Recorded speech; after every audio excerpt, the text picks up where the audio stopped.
बिस्मिल्लाहिर्रहमानिर्रहीम। मेरा नाम डॉक्टर राना नासिर अली खां है। मैं एज ए माहिर अमराज़ नफ्सियात कंसल्टेंट साइकियाट्रिस्ट के तौर पर काम कर रहा हूँ। आज का जो टॉपिक है बड़ा ही इंतहाई अहम मौजू है, जिसको हम नशावर चीज़ कहते हैं, जिसको हम आम ज़ुबान के अंदर या हमारी सोसाइटी के अंदर इसको हेरोइन यूज़ डिसऑर्डर या हेरोइन के नशे की लत कहा जाता है।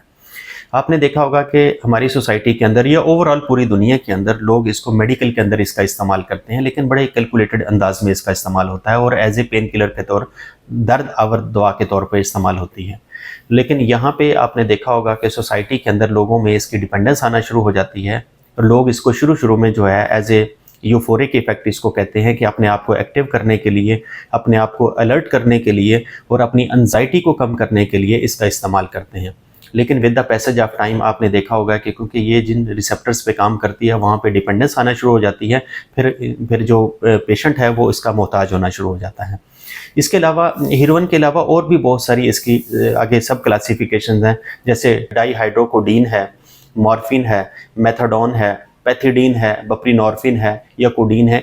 ये भी सारी ओपियाइड डेरिवेटिव्स है, सारी ओपियाइड से बनती हैं, जो कि एक प्लांट होता है जिसको ओपियम पॉपी कहा जाता है, वहाँ से इनको ड्राइव किया जाता है। और अक्सर आपने देखा होगा कि हमारी सोसाइटी के अंदर या ओवरऑल पूरी दुनिया के अंदर लोग इसको इस्तेमाल कैसे करते हैं। मोस्टली देखा है कि हमने लोग इसका जो स्मोक होता है, इसका धुएं को इनहेल करते हैं और उससे फिर अपने इफ़ेक्ट्स हासिल करते हैं। या फिर कुछ पेशेंट्स हमने देखा है कि वो इसको ओरली इस्तेमाल करते हैं, मुंह के थ्रू इसका इस्तेमाल होता है। और कुछ हमने देखा है पेशेंट्स हमारी सोसाइटी में भी हैं या ओवरऑल हैं, इसको एज ए स्नॉटिंग के तौर पर, जैसे एक स्निफिंग के तौर पर इस्तेमाल करते हैं, नाक के थ्रू इसका इस्तेमाल किया जाता है। और कुछ पेशेंट्स हमने देखा है कि वो ऐसा इसको इंजेक्शंस की फॉर्म में भी यूज़ करते हैं, चाहे वो गोश्त के अंदर इंजेक्शन लगाएं या डायरेक्ट आईवी जो है ना इस्तेमाल करते हैं। और कुछ पेशेंट्स हमने देखा है कि इसका सबक्यूटेनियस यूज़ करते हैं, कि अपनी स्किन के अंदर इसको रख लेते हैं, फिर आहिस्ता ये स्किन से अब्जॉर्ब होना शुरू हो जाती है और पेशेंट्स को बेनिफिट हासिल होता है। अब हमने देखा है कि जब पेशेंट्स इसको लेता है बड़ा एक्टिव रहता है, अलर्ट रहता है, अपने सारे टास्क करता है। जब इसको नहीं लेता तो फिर उसके अंदर क्या क्या अलामात आती हैं, जो हमने क्लिनिकल प्रैक्टिस में देखा है कि पेशेंट जब इसको इस्तेमाल नहीं करता तो उसके जिस्म में दर्दें होती हैं, पट्ठों में खिंचाव हो सकता है, नाक से पानी है, आंख से पानी बहना शुरू हो जाता है। कई पेशेंट्स में हमने देखा है कि पतले पखाने आना शुरू हो जाते हैं, या कई पेशेंट्स पेट के अंदर क्रैम्प्स आना शुरू हो जाते हैं, वॉमिटिंग आती हैं, बाल खड़े हो जाते हैं और जमाइयाँ आना शुरू हो जाती हैं और बिल्कुल सुस्ती थकावट आना शुरू हो जाती है। तो फिर ये बेसिकली ये उस वक्त ये अलामात आती हैं जब पेशेंट्स इसको सफिशेंट अमाउंट में नहीं लेता। जब सफिशेंट अमाउंट में नहीं लेता तो फिर ये सारी सिम्टम्स आना शुरू हो जाती हैं। अब ये सिम्टम्स मैनेज करना पेशेंट्स के लिए बहुत मुश्किल होता है और उसकी फैमिली के लिए भी। फिर इसके लिए ट्रीटमेंट के लिए, इसकी मैनेजमेंट के लिए दो अप्रोचेज़ इस्तेमाल की जाती हैं। जो सबसे पहली अप्रोच है उसको हम कहते हैं कि डिटॉक्सिफिकेशंस का प्रोसेस है, वो हम थ्रू मेडिकेशंस करते हैं। हम मेडिकेशंस ऐसे देते हैं जिससे इसकी क्रेविंग कम हो जाती है, नींद भी बेहतर होती है, जिसमें दर्दें बेहतर होती हैं और जो रेलेवेंट सिम्टम्स हैं जैसे नाक से पानी, आँख से पानी, रिनोरिया, लैक्रिमेशंस हैं, ये वाली सिम्टम्स बेहतर होना शुरू हो जाती हैं और पेशेंट्स को छोड़ने में आसानी होती है। तो पहला प्रोसेस जो है ना उसको हम डिटॉक्सिफिकेशंस का प्रोसेस कहते हैं, जो कि तकरीबन 1.5-2 हफ्ते तक मुश्तमिल होता है।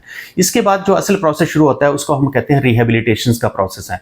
इसमें पेशेंट्स की माइंड बिल्डिंग की जाती है, साइकोथेरेपी की जाती है, उसको स्ट्रेस मैनेजमेंट सिखाई जाती है, उसकी क्रेविंग के पर काम किया जाता है, उसकी कंप्लाइंस थेरेपी है कि उसने दवाई कैसे बाकायदगी से लेनी है, और कोई भी स्ट्रेस आता है, टेंशन परेशानी आती है तो उसका इजहार कैसे करना है, उसको टैकल कैसे करना है। तो जब ये दोनों कम्बिनेशंस के अंदर डिटॉक्सिफिकेशंस का प्रोसेस और साथ रिहेबिलिटेशंस का प्रोसेस पेशेंट्स के अंदर किया जाता है, तो हमने देखा है कि पेशेंट्स के अंदर 100% आउटकम होता है। लेकिन आपको अक्सर हम किताबों में ही पढ़ते हैं और मटेरियल रिसर्च करते हैं कि बहुत सारे पेशेंट्स के रिलैप्स होने के चांसेस होते हैं। लेकिन उस पर अगर रिलैप्स प्रिवेंशन पे काम कर लिया जाए, बहुत सारे फैक्टर्स हैं जो कि एक अलग मौजू है, जिसको हम तफसील के साथ फिर नेक्स्ट वीडियो में इंशाल्लाह डिटेल से डिस्कस करेंगे कि हम ऐसे पेशेंट्स को रिलैप्स से कैसे बचाएं। उम्मीद है कि आज के मौजू के ऊपर हमने हेरोइन यूज़ डिसऑर्डर के ऊपर, ये जो नशावर चीज़ है उसके ऊपर बात की है, और उम्मीद है आपको इसको समझने में आसानी भी होगी। और आपकी फैमिली में अगर ऐसे पेशेंट्स हों, आप समझते हैं कि वो मुतासिर हैं, हेरोइन यूज़ डिसऑर्डर है और उनको हेरोइन की डिपेंडेंसी है, तो फ़ौरन से माहिर अमराज़ नफ्सियात को दिखाया जाए या किसी भी नज़दीक तरीन इंडोर फैसिलिटी के अंदर उनको दाखिल किया जाए ताकि उनका बर वक्त इलाज किया जा सके। आपके तावन का बहुत बहुत शुक्रिया।